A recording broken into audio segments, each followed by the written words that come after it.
नमस्कार, मैं रविश कुमार। मध्य प्रदेश व्यावसायिक परीक्षा मंडल यानी Vyapam medical engineering, police, Naaptol inspector आदि इत्यादि की प्रवेश परीक्षाएं लेता है और भर्तियां करता है। 2006 के साल से ही व्यापम की भर्तियों और प्रवेश परीक्षाओं में गड़बड़ी की खबरें आने लगी थी, लेकिन 2013 में डॉक्टर जगदीश सागर के पकड़े जाने से मामला खुला तो पता चला कि मध्य प्रदेश के योग्य छात्रों की एक पूरी पीढ़ी इस घोटाले की भेंट चढ़ चुकी है। व्यापम का भी ठेका ललित मोदी को दे देना चाहिए। अब इस देश के घोटालों के वही असली उजागर हार हैं। पहले इस घोटाले की व्यापकता को समझते हैं। 2008 से 2013 के बीच प्री मेडिकल टेस्ट में चुने गए कोई 2200 डॉक्टर और अन्य लोगों को संदिग्ध बताया गया इस मामले में, और 3000 के करीब लोग आरोपी बनाए गए। इनमें छात्र हैं, उनके मां बाप हैं, राजनेता हैं, बिजनेसमैन हैं, न्यायपालिका के लोग हैं और दलाल टाइप के उच्च कोटि के शामिल हैं। करीब 1700 गिरफ्तार हुए हैं, जिनमें से कुछ जमानत पर हैं, कुछ जेल में हैं। बड़ी संख्या में छात्र जेल में हैं और अभी भी करीब 500 लोग फरार बताए जाते हैं। इंजीनियरिंग की प्रवेश परीक्षा का मामला अभी पूरी तरह से खुला नहीं है, लेकिन मेडिकल के खुलासे ने मध्य प्रदेश के नेताओं और अफसरों को एकजुट कर दिया है, क्योंकि इसमें योग्य छात्रों की जिंदगी बर्बाद कर उनके नकारे बच्चों को एडमिशन मिला है। मुख्यमंत्री शिवराज सिंह चौहान ने विधानसभा में स्वीकार किया है कि 1000 भर्तियां अवैध हुई हैं। इस मामले में कई मंत्री, आईपीएस, राज्य पुलिस अधिकारी, राष्ट्रीय स्वयंसेवक के संघ के नेताओं के करीबी और यहां तक कि कांग्रेसी नेताओं के भी नाम आए हैं आरोपी के रूप में और लाभार्थी के रूप में। विसिल ब्लोअर आनंद राय का दावा है कि मुख्यमंत्री शिवराज सिंह चौहान के करीबी डॉक्टर अजय मेहता भी आरोपी हैं, जिन्हें राज्य मंत्री का दर्जा प्राप्त था। सीएम के ओएसडी प्रेम प्रसाद और उनकी बेटी भी आरोपी हैं। अग्रिम जमानत मिली है, मगर सरकार ने विरोध नहीं किया। राज्य मंत्री गुलाब सिंह किरार और उनके बेटे शक्ति प्रताप सिंह आरोपी हैं। शक्ति का मेडिकल में 4था रैंक था। इनके खिलाफ जुलाई 2014 में एफआईआर हुई, लेकिन अभी तक गिरफ्तारी नहीं हुई। व्यापम के परीक्षा नियंत्रक सुधीर सिंह भदौरिया भी गिरफ्तार नहीं हुए हैं। ये भी केंद्रीय मंत्री नरेंद्र सिंह तोमर के करीबी बताए जाते हैं। भदौरिया अभी भी इंदौर के सरकारी इंजीनियरिंग कॉलेज के निदेशक के पद पर विराजमान है। मध्य प्रदेश के पूर्व उच्च शिक्षा मंत्री लक्ष्मीकांत शर्मा जेल में है। इस बीच एक और घोटाला सामने आ रहा है। एमपी डीमेट के तहत 50 सीटों की परीक्षा होती है। आरोप लग रहे हैं कि इम्तिहान से पहले ही 25 लाख में एमबीबीएस और 1 करोड़ में पोस्ट ग्रेजुएट की सीट बुक हो जाती है।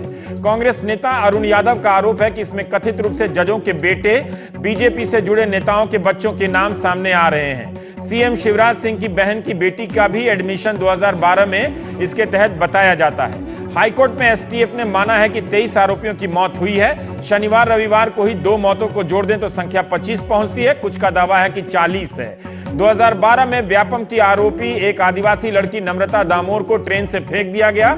उसकी हत्या की जांच रिपोर्ट का अभी तक पता नहीं है। एक विसिल ब्लोअर आनंद राय जो हमारे शो में शामिल होंगे, उन्होंने बताया कि उन्हें 11 बजे से लेकर शाम 7 बजे तक की सुरक्षा मिलती है। उसके आगे पीछे वे भगवान भरोसे रहते हैं। साइकिल से चले जा रहे इस दृश्य में साइकिल से चले जा रहे ये ग्वालियर के आशीष हैं। इनके पीछे चला आ रहा सुरक्षा गार्ड देश में कमांडो और एनएसजी की ट्रेनिंग का मजाक उड़ा रहा है। जब यह इस हालत में सुरक्षा दे सकता है तो फिर एनएसजी या एसपीजी की जरूरत क्या है। ग्वालियर में व्यापम मेडिकल कॉलेज भर्ती से जुड़े 19 मामले दर्ज हैं, जिनमें से 5 में आशीष शिकायत करता है और 11 में सारी जानकारी देने वाले। यही नहीं, जान की डर से एक और शिकायतकर्ता प्रशांत पांडे मध्य प्रदेश छोड़ चुके हैं। एसआईटी ने पांडे के दस्तावेजों को फर्जी बताया था। 30 अप्रैल को विजय सिंह पटेल की संदिग्ध हालात में बस्तर के एक होटल से लाश मिली। वे 3 मामलों में आरोपी थे। पुलिस आत्महत्या बताती है, घर वाले हाथ हत्या। 40 साल के डॉक्टर राजेंद्र 48 घंटे के भीतर मरने वाले दूसरे आरोपी हैं। ग्वालियर के डॉक्टर कहते हैं उनके लीवर में इंफेक्शन था। परिवार वालों को यह तर्क मंजूर नहीं। ग्वालियर से 600 किलोमीटर दूर इंदौर जेल में एक और आरोपी डॉक्टर नरेंद्र तोमर को सीने में दर्द होता है और इंदौर जेल से अस्पताल तक लाते लाते मर जाते हैं। परिवार वाले हार्ट अटैक की दलील से संतुष्ट नहीं हैं। इसी मार्च में लखनऊ में मध्य प्रदेश के राज्यपाल के बेटे की लाश भी संदिग्ध हालात में मिलती है। 18 जून को मध्य प्रदेश के एक डॉक्टर ने मुझे अंग्रेजी में एक चिट्ठी लिखी। उसका एक हिस्सा आपको पढ़कर सुना रहा हूं। हालत यह है कि जब मैंने डॉक्टर साहब से पूछा कि क्या मैं आपका नाम और लिखावट दर्शकों को दिखा सकता हूं, तो वो बेहद डर गए। उन्होंने मना कर दिया कि हम छोटे मोटे डॉक्टर हैं। कितनी इज्जत होती है डॉक्टर की अपने शहर में। एक प्रिस्क्रिप्शन टीवी पर नहीं दिखा सकता। अब सोचिए, जाहिर है व्यापम के आरोपियों की हालत ने वाजिब चिंता करने वालों को डराना सताना शुरू कर दिया है। डॉक्टर साहब का जो लिखा हुआ उसका कुछ अंश यह है कि क्या हम हर घोटाले में पैसे की ही गिनती करते रहेंगे जैसे 2G या 3G में करते हैं। मैं जिस घोटाले का जिक्र करने जा रहा हूं, इसका समाज पर दूरगामी असर पड़ने वाला है। पिछले दरवाजे से प्रवेश पाने वाले डॉक्टर कभी भी संजीदगी से समाज की सेवा नहीं करेंगे। यही कारण है कि मध्य प्रदेश में स्वास्थ्य सेवाओं का स्तर गिरता जा रहा है। घोटाले से जो वन निरीक्षक या टीचर बनेगा, वो कैसे ईमानदारी से काम करेगा? 15 साल से यह घोटाला चल रहा है, इसके जरिए न जाने कितने डॉक्टर बन गए होंगे। ज्यादा चिंता की बात यह है कि ये जो छात्र डॉक्टर बनने लायक थे, वे कहीं और कुछ और कर रहे होंगे। एक घोटाले से पूरी पीढ़ी भ्रष्ट हो गई।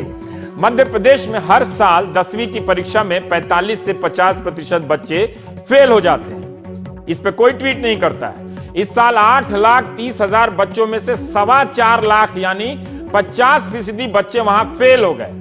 सेल्फी विद फेलियर भी एक अभियान चलना चाहिए, ताकि उस सेल्फी में सिस्टम का चेहरा दिखे। मध्य प्रदेश के मंत्री बाबूलाल गौड़ ने कहा है, सेल्फी विद फेलियर मैंने कहा। गौड़ ने कहा कि जो आएगा वो तो जाएगा ही। क्या बाबूलाल गौड़ को किसी यमराज ने बताया है कि व्यापम के ये जो आरोपी आए हैं वो जाएंगे?